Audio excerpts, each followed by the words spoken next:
Good morning. Good morning. First of all, I want to make sure we welcome all of our colleagues around the globe, those in our APAC office, EMEA office, our recruiting team, all working remotely.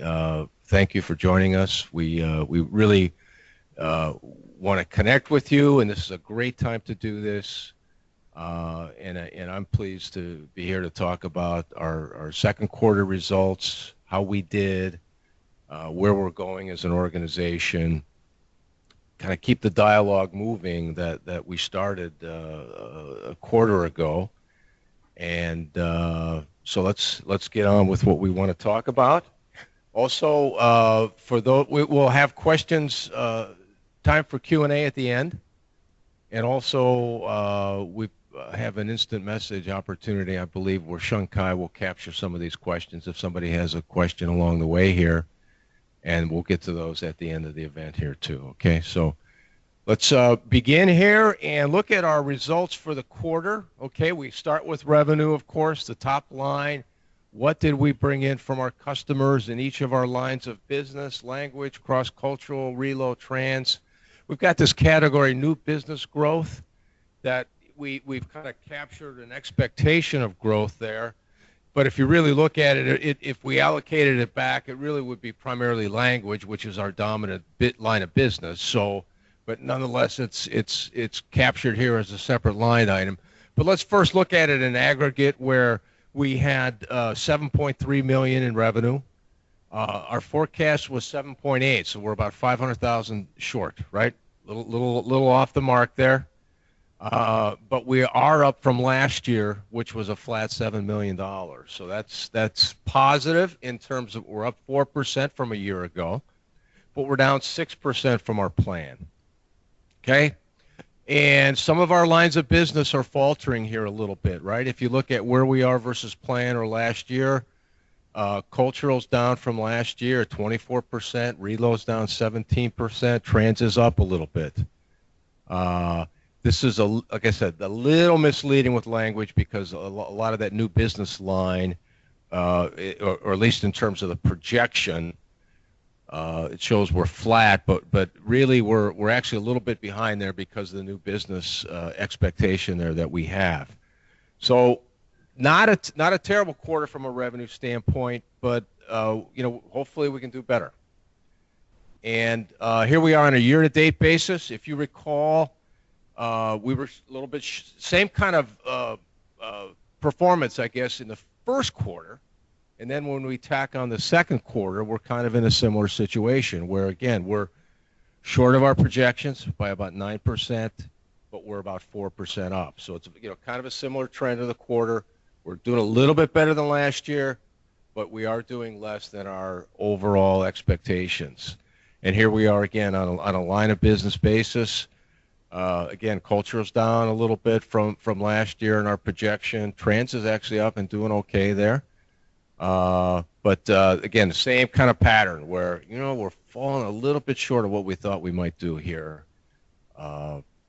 Yet we're doing better than last year, which is a good sign. We got to grow from last year, and hopefully we'll get on track to hit our plan here going forward. This is our EBITDA number, okay? So this is, again, just to refresh, earnings before the deduction of interest, taxes, depreciation, and amortization, right? This is the cash that is left to pay interest on the debt that we have, pay our taxes, and fund our capital expenses, okay? So whether it's a new system development or hardware, long-lived assets, we need to put capital back in the business, especially with a business like ours that's growing and investing a lot in technology and systems. So this is the cash that's available, kind of a cash flow to the business. This is how our investors look at this business. It's a very important metric, how our banks evaluate our performance. And again, let's look at where we were for the quarter. We were up versus plan, actually. We actually made a dent in the plan. So even though our revenue was soft relative to our plan, we actually did a little bit better on EBITDA. our operating margins were, our gross margins were better, and we had a pretty good handle on our expenses, which meant that we actually improved versus plan, and we're up 9% year on year. So that was not a bad quarter from an EBITDA standpoint. Again, I think we can do better overall, but it's okay. It's okay. And here we are on a year-to-date basis, again, combining the two quarters together, year-to-date for 6 months, same metric. Now, we are down versus plan for the year-to-date because we did not have a good first quarter on this metric, right? We had a real hole in the beginning that we had to crawl out of a little bit, and the second quarter did enable us to regain a little bit of that, crawl out of it a little bit, but not to the full extent that we're caught up versus plan. And we're only up a couple of percentage points on a year-to-year basis, okay? Which is, it's in the right direction. It's a positive number, but obviously it'd be great if it could be a little bit more aggressive, and a little bit better there. So this is kind of what I put out the last time we met, and it has not changed in a way. The way to get to where we want to go is to grow revenue. And we have the different channels here that we've talked about a little bit, but obviously our mobility partnerships are very key to our business. I think we're competitive there. We've got a good position. We're strong with Brookfield. We've seen good growth with Serva. We just worked on the RFP with Serva. Hopefully that'll be successful for us. Our mobility business is pretty good. But what we've always thought, we being the folks in this leadership team and also the investors, we want to grow this company beyond mobility and take it to a new level through direct sales and then through our channel partnerships. And I'm going to talk about some of these things, but frankly, right now, the channel partnership with Rosetta is kind of superseding direct. I can't say that we've figured out the direct model yet completely, where we're getting regular home runs there, regular activity, regular wins. Hasn't quite happened yet, so we have to continue to work at that.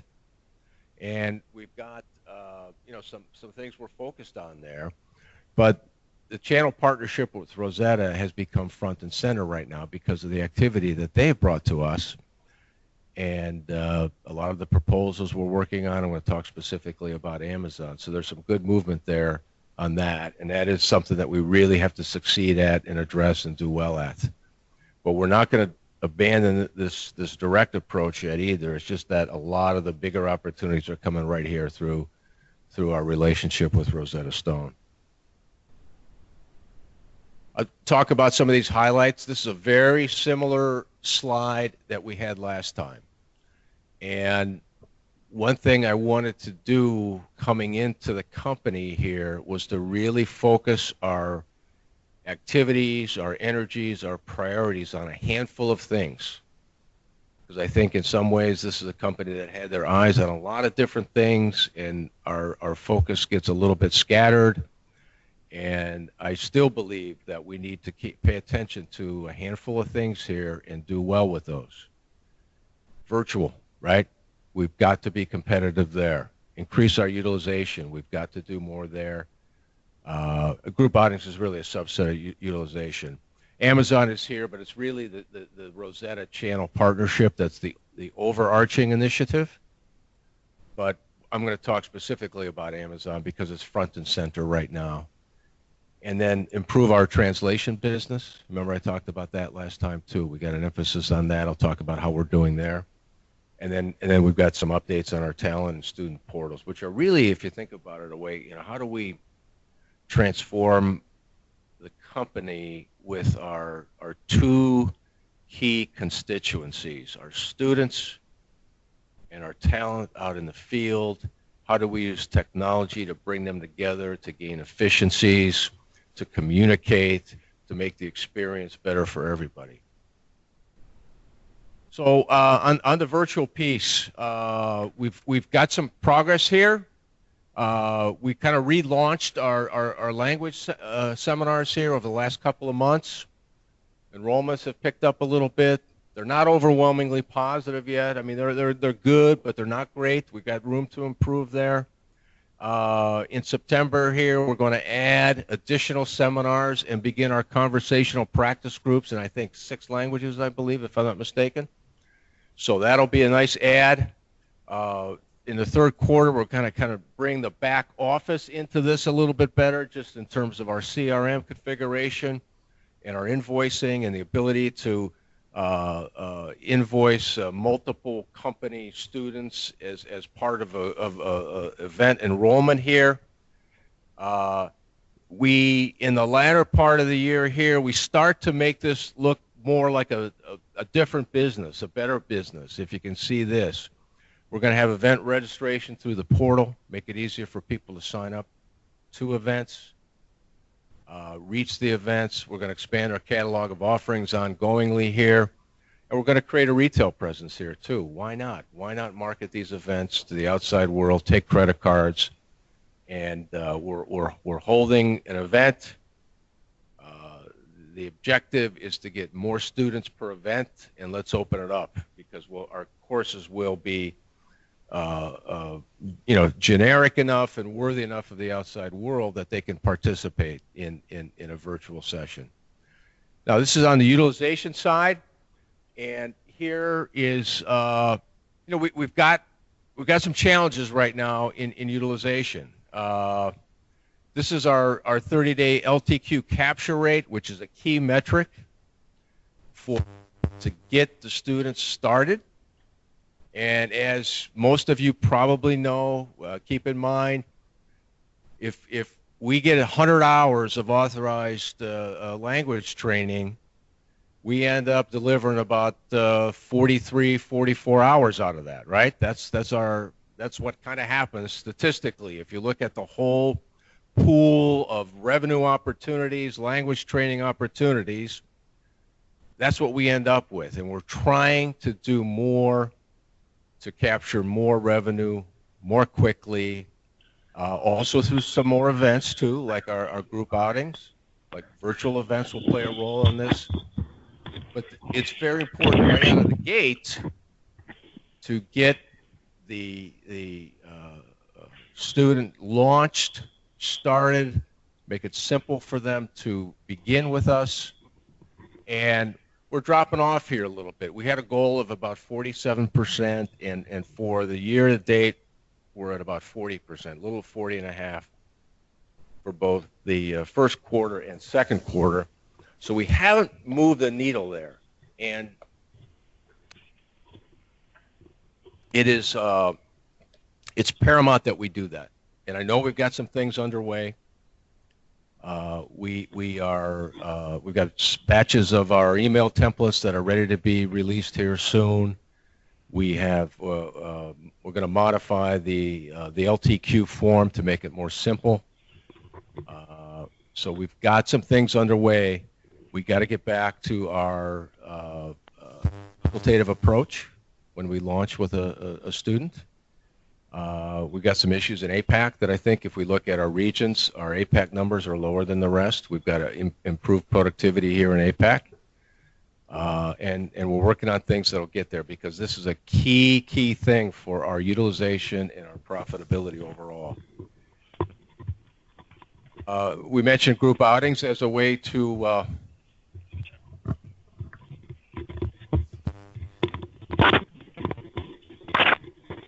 okay, sorry about that. We good here? Everybody here? Okay. We mentioned group outings as a way to, in a social way, help people learn language, help people get acclimated, and also use our services in a fun, engaging way, whether it's a golf outing or a cooking outing or things like that. And we've targeted as a good performance for just the Metro Detroit area, 1,000 hours a month. June we had 930, July 810. We have a big August schedule, which is terrific and good movement in that direction, 1,400 hours. And we are targeting going to Minnesota. in September. We have a high concentration of students there, largely because of the 3M presence. And we're gonna kind of take the model we have and take it to a new market and make it work effectively in Minnesota, which would be terrific. So there's a lot of good things going on here with group outings. It's a good way to add revenue.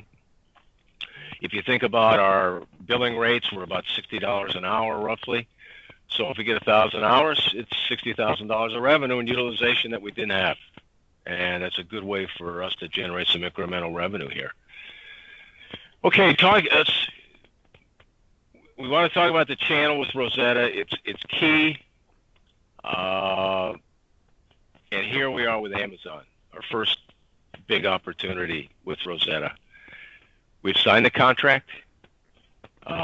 We have a pilot, a $200,000 pilot that's going to begin here at the end of August. Now, the long-term value literally could be millions of dollars a year because of their size. This is just, the pilot's probably going to be 3 or 4 locations. They have tons of fulfillment centers, and they're opening new fulfillment centers in all kinds of markets across the country, across the world. This is a very, very big opportunity for us here. Lori and Jade have done a remarkable, terrific, outstanding job with Amazon, reacting to them figuring it out, last-minute changes on geography, the logistics of going to their fulfillment centers and getting on the floor and finding out what works and what doesn't work, and distilling all that into content that we can give to these students over about a 20-week period that also integrates with the Rosetta Stone content. So it's complicated, and they have done a wonderful job. They have earned the trust and confidence of Amazon. That's not easy to do. Amazon is a demanding company. They're unbelievably demanding. They want to rule the world, right? So anyhow, kudos to them. They have represented our company in an extraordinary way and done a great job. And this is our first big deal with Rosetta Stone. And this is important that we execute well. It's complicated. And on this one, Rob Firschman has done a wonderful job, okay? Just managing the customer engagement side. On this one, technically, we're the subcontractor to Rosetta Stone. So they're in the mix. They've got a sophisticated business model. Amazon and their contracting group and the folks that we're working with who are designing this program are also demanding and figuring out the scope of services, and Rob has done a great job of shepherding this thing through.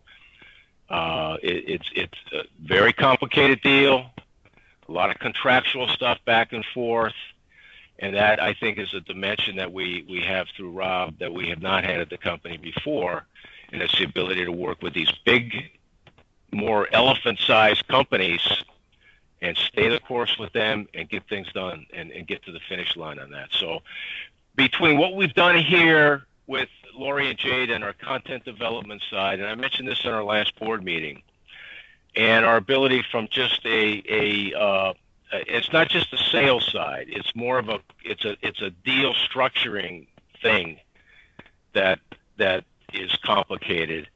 We've got some strengths in this company that we have that we can leverage and build on going forward.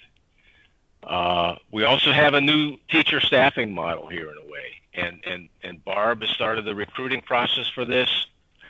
Instead of matching up just with a language trainer with a one-on-one participant, we're doing small classes in a fulfillment center at Amazon.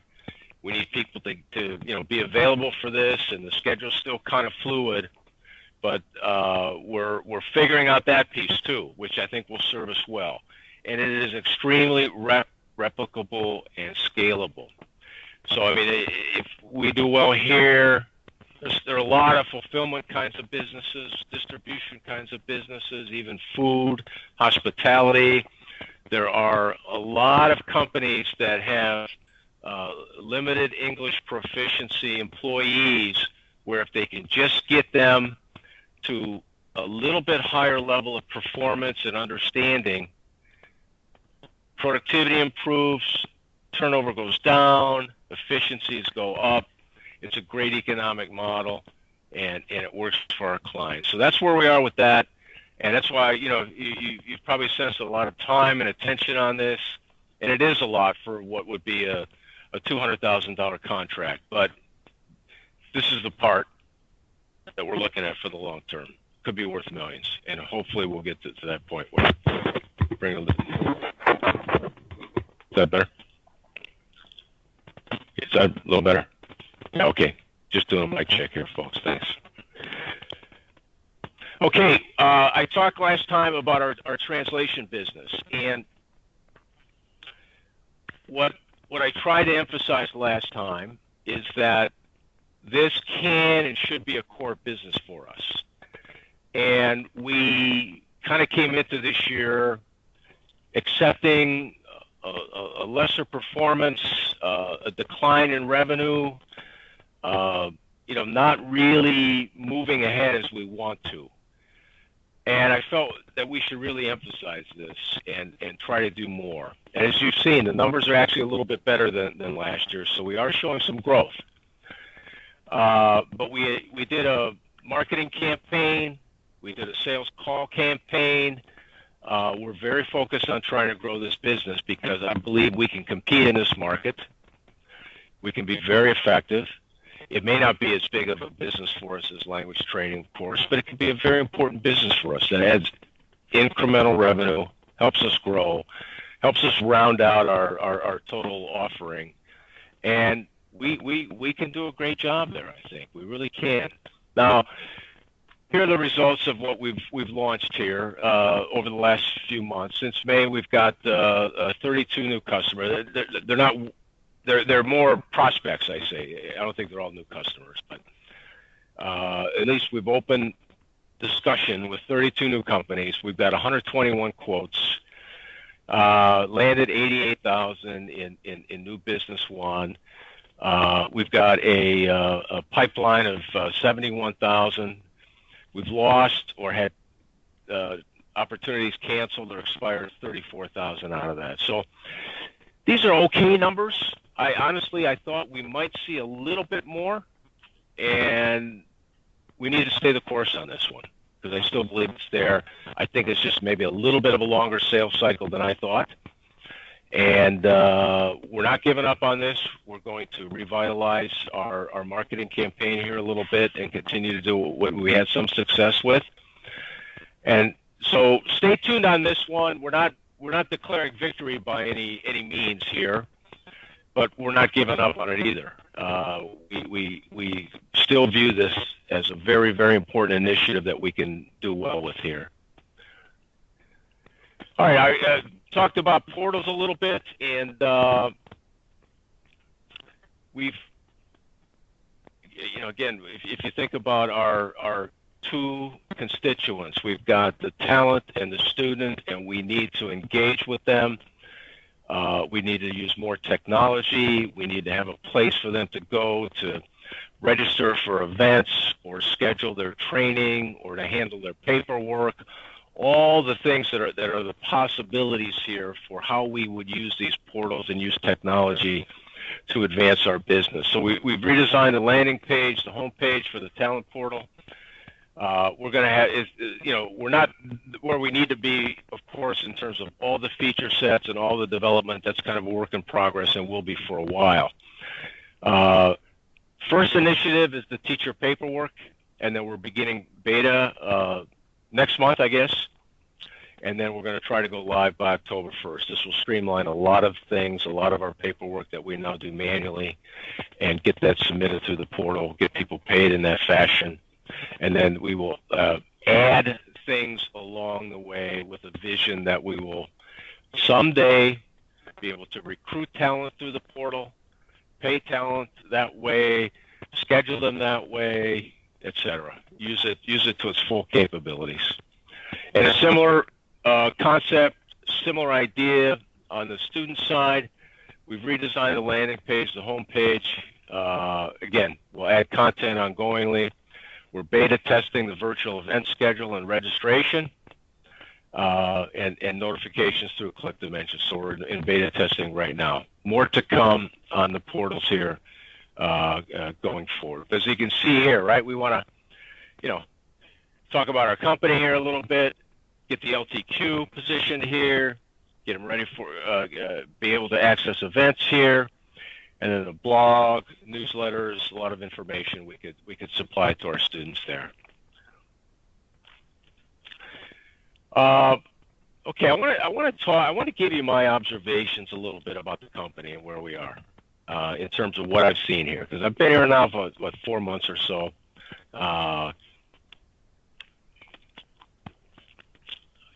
I like to study businesses. I like to read about businesses. I've had a great business career where I've been exposed to a lot of different businesses, a lot of smart people, a lot of successful companies. And, I get to think about things in a way that maybe a lot of you don't. You guys are focused on your day-to-day jobs. I get to think about a lot of big things, the world and how we fit and stuff like that. So I'm very blessed to be able to do stuff like that and to kind of pull back and say, where are we? Well, one of the things that I see here is that we're very internally focused as a company, right? We're very concerned about our own procedures, who does what, where we are missing things internally, what the org chart looks like and stuff like that. And one of the things that I think we need to do is think more externally, right, about the customer. What do the customers expect of us? What's going on in the outside world? What about competitive threats? How are we competitive so that we don't rest on our laurels, whether it's the mobility business or new business coming in on a direct basis or working with Rosetta? So I think, I just have a sense that this is an opportunity for us all to grow and learn and think a little bit differently. And I like to think about, well, what do great companies do, right, in this regard? They're thinking a little bit more externally. They're thinking more about the competition. They're thinking more about their customers and how they grow, how they get into a new market, how they compete. And so this is something for us to think about as an organization, okay? And I'm going to talk a little bit about some of those attributes that I think are critical here. Now, and this is not, I know we have some core values out there that we have established and talked about. Those are good. Those are terrific. But again, as I read those, a lot of those are internal. How do we treat each other? How do we work as a team? I want to talk about things that are a little bit more external, right? How do we deal with the external world a little bit? And it's particularly important as we try to grow and focus on the direct market and the channel partnership market, where we're dealing with companies like Amazon and Accenture and some big-time, big-name companies out there who have really tough standards of performance. They're demanding, and it's a challenge to work with them. But there are great rewards if we can pull that off. I just want to read a few points about Amazon. They have 300,000 employees. They have the net worth, the equity value of the company is $478 billion. And this is a company that started in like 1993, I think. Annual revenues of $160 billion. We know them as a disruptor of all kinds of industries, first books, then all kinds of retail products that they added. Now groceries with the acquisition of Whole Foods. They're one of their biggest and most successful businesses is a web services business and a data center business where they provide cloud services to all kinds of companies. And they decided to get in that business, and they got in the business. This is kind of their mission statement. We are a company of builders, of pioneers. It's our job to make bold bets, and we get our energy from inventing on behalf of others. I mean, do you think Amazon makes bold moves and works relentlessly? We are a company of builders, of pioneers. It's our job to make bold bets, and we get our energy from inventing on behalf of others. This is a company that has very high standards, and if you don't live up to those standards, they're going to knock you back and throw you right out and find somebody else to do it. Some people would call them ruthless in some ways in their business model.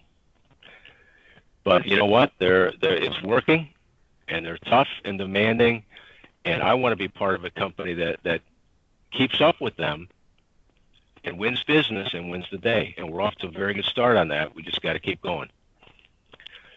We're also working on a proposal with Accenture. Accenture is one of the world's largest consulting businesses. They are extremely sophisticated.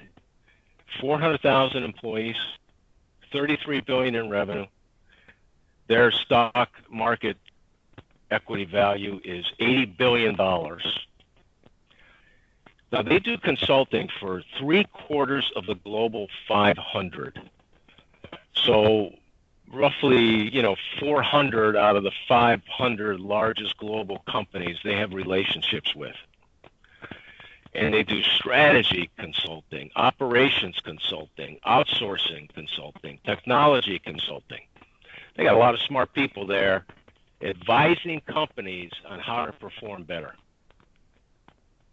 Here's their motto, their mission statement. We operate at the heart of our clients' business, helping address their most complex mission-critical issues. At the heart of the business, most complex, mission-critical, okay? Demanding people. They're out there talking to CEOs, CFOs, C-level people about how to improve their businesses. Do you think they have super high standards, super high expectations? Man, they sure do. They do. So, but we're engaging with companies like that who want our services. And we can do it. We can deliver to them. All right? This is what's exciting about this company. But we have to be ready. We have to be engaged. And here again, some of my observations here. Again, I'm not superimposing these as our core values, but I want to talk about these. And this is what I think great companies do. They're results-driven, number one, right? You got to get it done. You do what you said you were going to do for your customer, for your teammates, all right, for the management team here. Get it done. You got to get it done. If you're talking to Accenture or Amazon, they expect you to just get it done. Whatever it is, whatever the result that is defined, it's expected that you're going to deliver. No excuses. That's very, very, very important, to just get stuff done and get the most important things done that drive the value proposition for either our company internally or for our customers. Quality and excellence is just paramount, right? We have to have that always in mind. I think our quality is probably pretty good overall. There are some things here that crop up occasionally, whether it's a billing issue or a quality issue in transit I've seen. Some things we make mistakes on. We're not perfect. But it's important to have a mindset that we're going to always do it right, always have constant improvement, always try to excel, always try to give better than expected value to our customers, and just outperform expectations and deliver high quality in everything we do. Don't cut corners. Give our best all the time. I think a lot of great companies exhibit passion throughout their organizations, right? It trickles down. It's got to begin at the top, but passion's one of my all-time favorite words, I guess, actually. It's an unbelievable word because it means performance, but you can have performance that is without heart or without a soul. But passion brings in the heart and the soul components, right? Where there's just a burning desire to own something, to do well with it, to believe in something. And I'd like to see a little more passion in our company. We can always do more there, but man, passion's great. Passion's great. Speed is important, right? Again, we're trying to keep up with companies that are rapidly growing, and I'll just a few values from some big time companies that I've looked at recently. Facebook, one of their values, move fast. Google, fast is better than slow.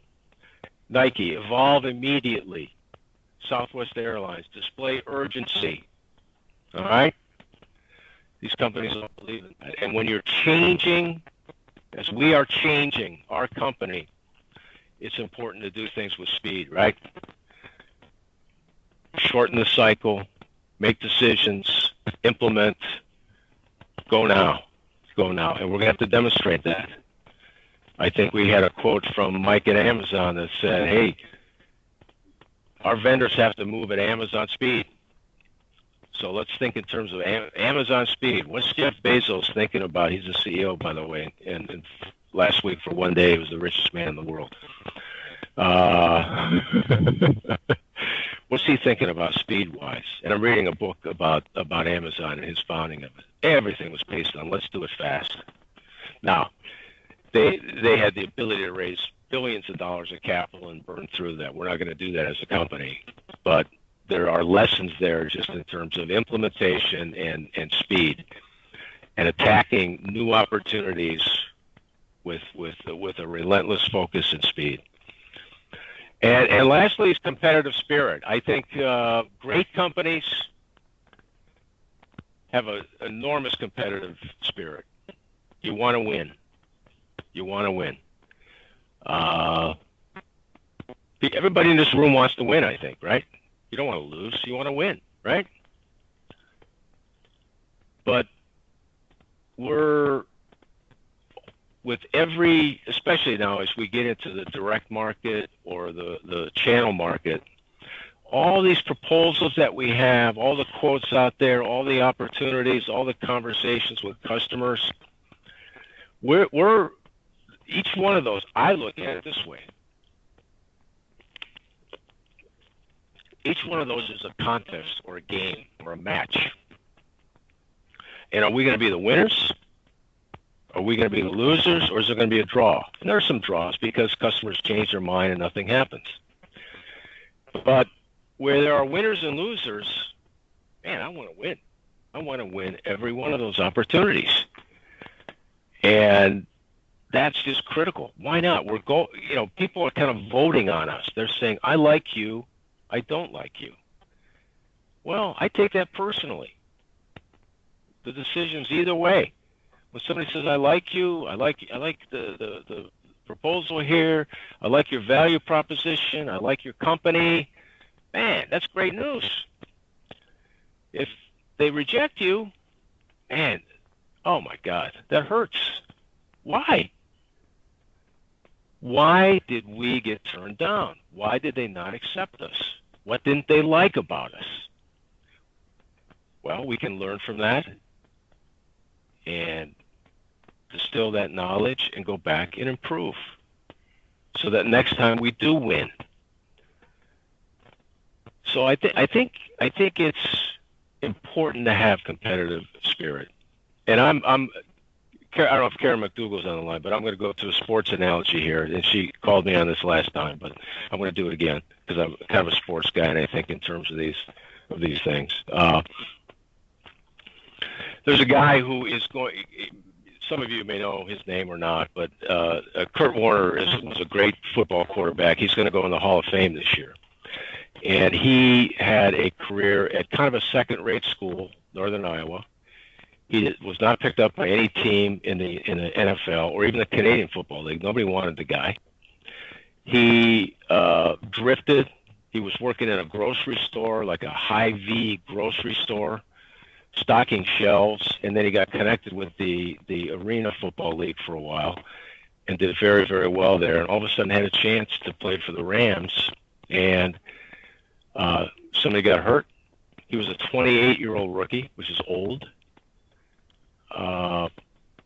Second teamer, kind of viewed as a backup. And then he comes in and throws 41 touchdowns and leads them to the Super Bowl in his first year. And then he kind of struggles a little bit.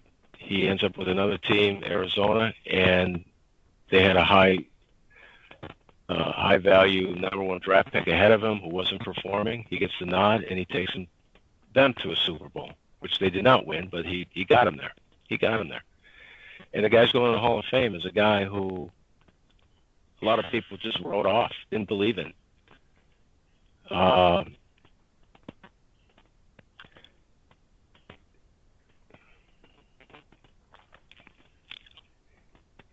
Kurt Warner, Larry Fitzgerald is one of the best football players around.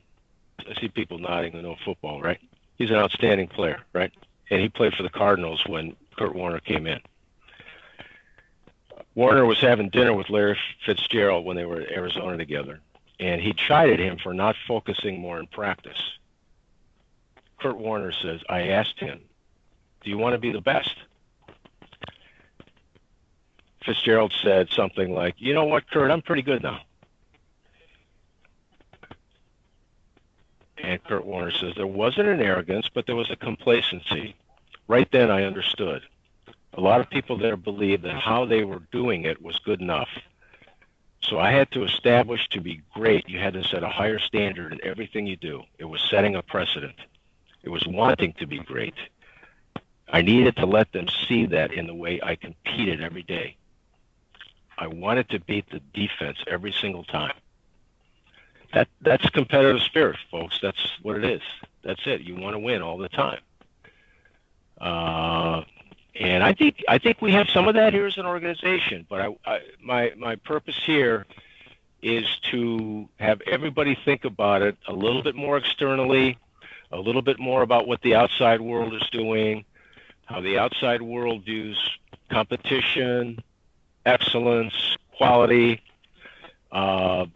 We can get there, folks. We really can. And so I'm just beginning that dialogue here a little bit on some of these things. And Nicole and I are going to work on a few concepts here to talk a little bit more ongoingly about some of these concepts here, where we will have a little newsletter that goes out fairly regularly talking about good examples of this, either externally or within our company. So you'll be hearing more about these themes from me, okay? Because I'm a big believer in these things, and a lot of them are intangibles, right? They're not a formal process. They're not something that you put a flow chart on the wall. There's stuff that comes from the heart, really, in terms of the drivers of success and how we want to perform as a company. So with that, that's the end of my comments. Why don't we throw it open for questions?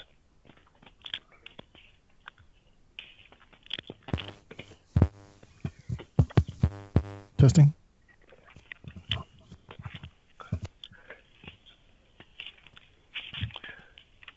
Hello. I guess my question kind of goes to the LTQ capture rates. I'm kind of wondering if the projections that are being set for them are taking into account some of the big factors that coordinators experience to like summertime, we notice that a lot of are delayed and that language training down a little bit versus beginning at the end at the year all want to start at the same time. So I'm wondering if things like LTQ capture rate are if those particular kinds of factors are being taken into account when setting those projected numbers and our goals that we're going to try to hit for that time period. Okay.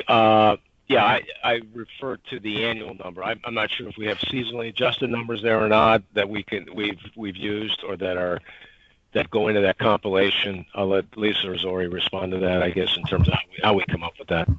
Yeah, the goals that we currently have for the team are all based on seasonality, so they're all in line.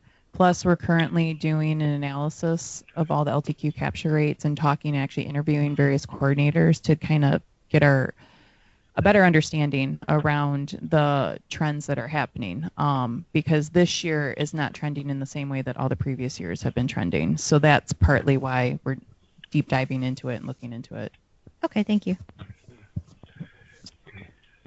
Lisa just said, I know there have been some discoveries as to, so in the new system, it's not reflecting that LTQs were captured when classes were generated manually. Has that been taken into account with the capture rates we're reflecting?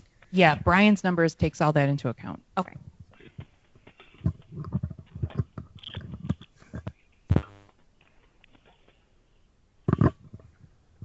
Okay, there's a couple remote ones. Kelly asked, how do we as employees affect EBITA from all departments? What was the last part of that? From all the departments. All departments? What goes into that is sales growth, expense management, more effective utilization of talent in terms of capturing margins. So I think at some level, everybody does touch on those things, right? Just doing things better and more efficiently. Now, some of you are not directly touching customers, so in terms of sales growth, you've got limited opportunities there, but you certainly can service the clients that you have in a superb way to have them come back and engage more with us and add additional revenue either near term or down the road, right? So I think in some ways everybody can be a good fiscal manager of what they do, how they spend their time, working on the most important payback items, and watching costs, watching our efficiencies here.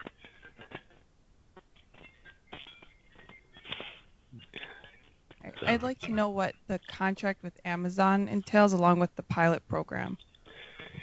The contract with Amazon involves roughly it's a $200,000 number, but it involves roughly $50,000 of Rosetta Stone licenses, about $42,000 of our developing initial content for the program through the observational and analytical work that Lori and Jade have done, and then the training of approximately 200 employees of Amazon in a 60-hour course over a 20-week period of time, where they will take breaks from their work in the fulfillment centers there, and we will have an instructor there giving them basic business language skills in the Amazonian culture, manuals, guidelines, etc., things that they need to do to be productive in their jobs in a fulfillment center when they're bringing in goods and putting them in the shelves or taking them out to be shipped to customers. So those are the kind of the three components of it that it entails. Did I get all that right in terms of what we're doing there? Yeah. Good. Okay, another question from Kelly. How are we advertising the virtual seminars to current students? We're doing email blasts, I think, right? Click Dimensions? Yeah. So that's what we're doing. I think we've had a few tweaks along the way. Fair to say the message maybe is adapting. We're improving that a little bit. I don't know if you want to speak about that, Lisa, at all, but it's something like anything else. Try it. What works, what doesn't work. Tweak it, make it better. Try it again. What works, what doesn't work. Tweak it, make it better, right? Go ahead. Yeah, basically we're utilizing CRM, Click Dimensions through CRM, and we're basically doing email campaigns, as Tom mentioned. And we're constantly tweaking the messages, tweaking the subject lines, trying to increase our open rates, increase our click-through rates, as well as it's part of the student portal right now. So we're driving all students to the student portal and driving all that traffic there, so they're also seeing it there. So even if a student didn't get an email blast when they go to fill out the LTQ, they're still seeing the information about the virtual events there.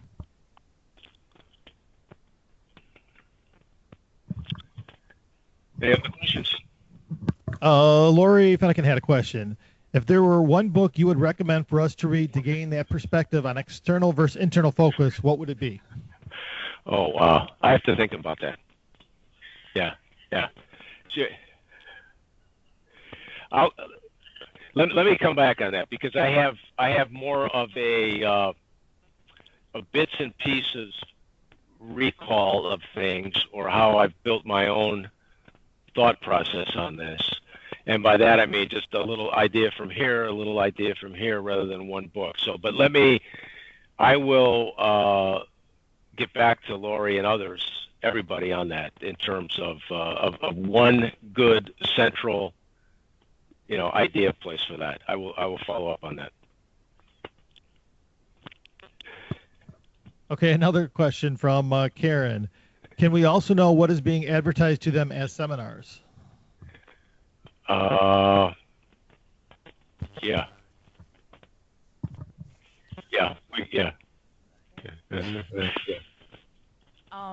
I'm assuming she's asking for just the actual topics or content that we're advertising to the students. I'm not in front of the chat. The virtual seminar. Yeah. We can share that with the language group. We can give everyone access to the kind of the dummy login to Student Portal. So. Yeah.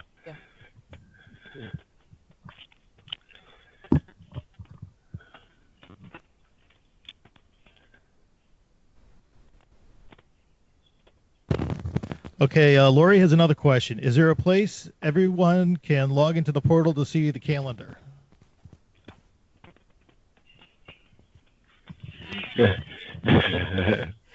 Yeah, I'll share with the language group or with client services, as well as with Lori's team. It's basically a shared dummy account that we log into the student portal. That's where we have the calendar and the list of all the events and times and whatnot.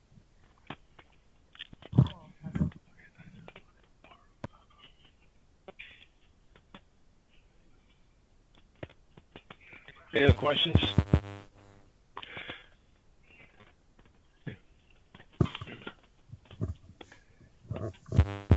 For the new business, or maybe it's existing business. This one? Okay. I'm thinking of more like government program for immigration that's related to language training or translation.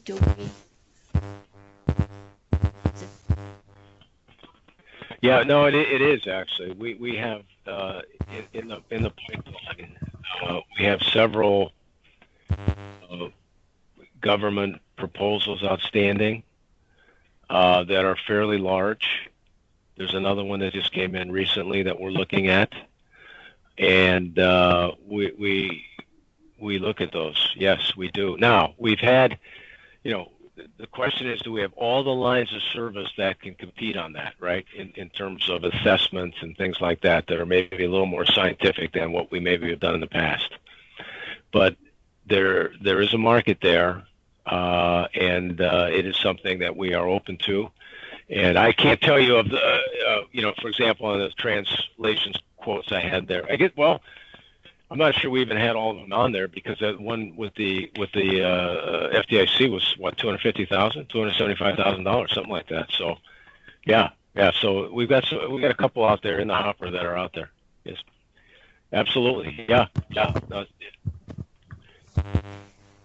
Yeah, I just have another little side question. So, going from what was said.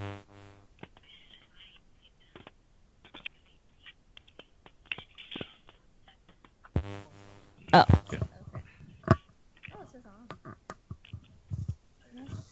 Is this fine? Yeah. Oh, okay, yeah. cool. It's Okay. working. Good. I'll just start over. So going back to where, if an assignee is provided 100 hours, we're really only hitting, 47, of those hours at a time, statistically. Is there any, one thing that I've noticed is if an assignee is starting off with less hours, say like 30 or 50, and they finish those hours, I've noticed that students are more inclined to request additional hours and therefore more inclined to complete their programs with all their hours, maxed out versus if they start out with 100 hours and then they only complete maybe 30 or 40 of those. Has there been given any thought about maybe when packaging how many hours that they're given that we start off at a lower number so that way assignees are more inclined to request additional hours, so we're seeing more programs completely maxed out of hours that have been given to them versus constantly having leftover hours and in regards to different company policies where hours can't be transferred, and things like that. Has there been getting in regards to that, just so that way we can kind of push for that more utilization in that format? Mike, I don't know if we've thought about that or done anything different there, but my concern there would be, will you actually get the authorization and the sign off from the end customer for those additional 30 or 40 hours if you wanted to get it in 2 swipes, right? That could be a problem, right? If you only have a 30 or 50 hour initiation, and yeah, you might get in the 90% range on that, which is good, but are you going to be able to go back to the end customer to say, hey, can we have another slice? Can we have another round? I don't know how easy or hard that is. I think in some cases it would be harder than easier. Yeah, just in terms of, because I have no idea how things are really done on sales, but if it's like, hey, they get 50 hours to start with the requirement that they have a max of 100 hours that they're eligible for, should they use it, so that way, it's.